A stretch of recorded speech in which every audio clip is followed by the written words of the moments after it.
नमस्कार मंडळी, मी आणखीन एक रेसिपी घेऊन आलेली आहे। त्याला लागणारं साहित्य: चिंच, कढीपत्ता, कोथिंबीर, हिरवी मिरची, कांदा, मीठ, तेल, खोबरं, आलं लसूण पेस्ट आणि गव्हाचं पीठ। बघू शकता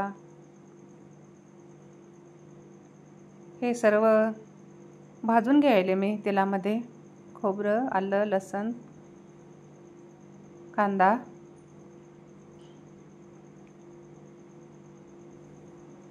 छान परतून घ्यायचं।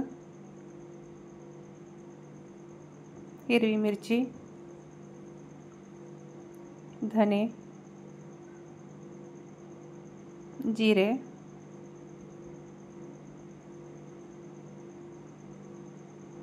छान असं परतून घ्यायचं सोनेरी कलर येईपर्यंत। नंतर मिक्सी धरायची, कोथिंबीर टाकलं, चिंचचं पेस्ट तयार झालेला आहे। हे वरण आहे, तुरीच्या डाळीचं वरण।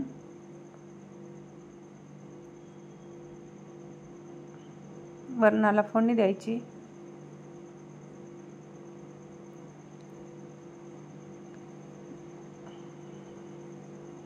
पेस्ट आहे ना, ते टाकलेलं आहे तेलामध्ये मी। पेस्ट टाकल्यानंतर साधं वरण,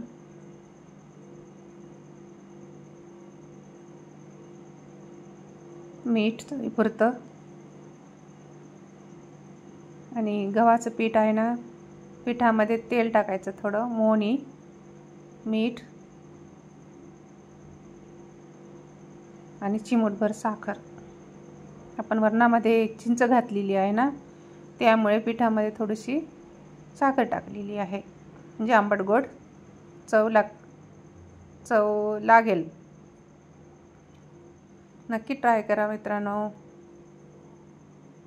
चमचमीत झमझमीत अशी रेसिपी, तोंडाला चव येणारी, अतिशय छान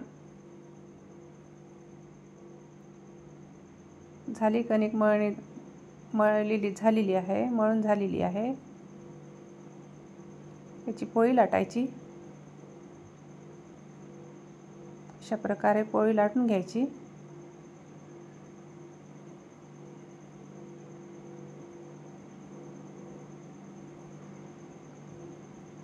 आणि गिलासाने असं छान छान चकत्या करून घ्यायच्या, गोल गोल। तुम्ही काय म्हणता त्याला, मला नक्की सांगा।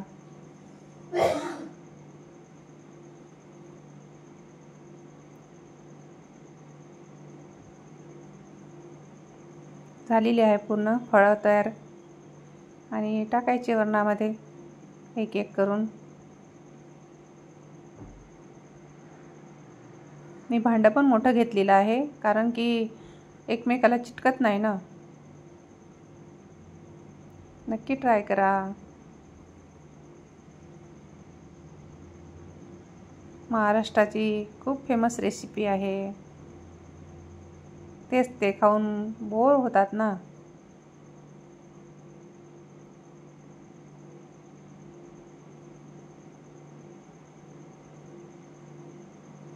किती छान झालेली आहे बघा। वरणफळ अजिबात चिटकले नाही आहे।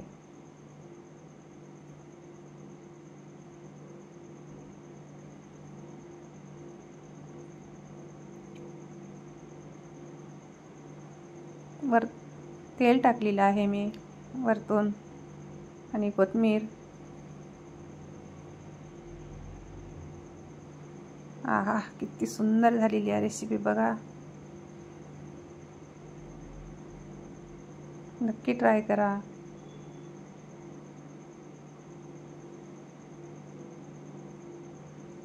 आणि मग कमेंट्समध्ये मला सांगा